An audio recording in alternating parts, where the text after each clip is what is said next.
বন্ধের দিনও অফিস খোলা রেখে বিভিন্ন পর্যায়ে মানুষকে সন্তুষ্ট করার জন্য, বড় দলগুলোকে সন্তুষ্ট করার জন্য তারা তৃপ্তির ঢেকুর তুলছে এসি রুমের মধ্যে বসে।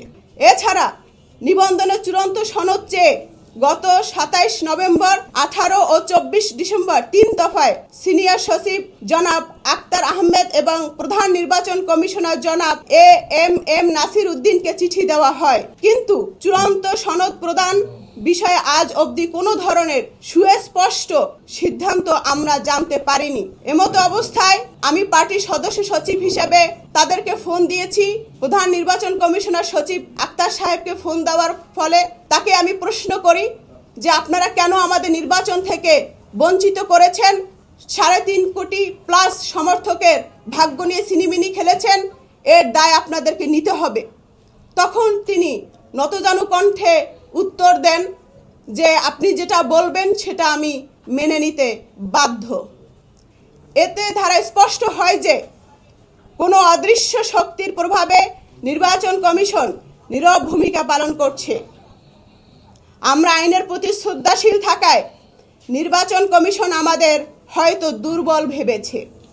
গত 14 ডিসেম্বর নিবন্ধনের জটিলতা কাটাতে আমরা স্বরাষ্ট্র সচিব, স্বরাষ্ট্র উপদেষ্টা এবং মাননীয় প্রধান উপদেষ্টার কাছে চিঠি দিয়ে বিষয়টি অবগত করেছি।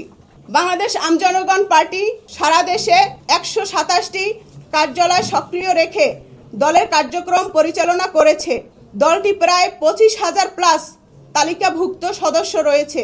সকল দালিলিক প্রমাণ প্রায় 51,000 পৃষ্ঠার আবেদনপত্রের সাথে নির্বাচন কমিশনের কাছে জমা দেওয়া হয়েছে। এত দালিলিক পত্র সাম্প্রতিক সময়ে কোনো নতুন রাজনৈতিক দল জমা দিয়েছে বলে আমার জানা নেই। নির্বাচন কমিশনের অবহেলা ও স্বেচ্ছাচারিতার জন্য বাংলাদেশ আমজনগণ পার্টি চূড়ান্ত নিবন্ধন সনদ না পাওয়া সংসদ নির্বাচনে অংশগ্রহণ করতে পারিনি।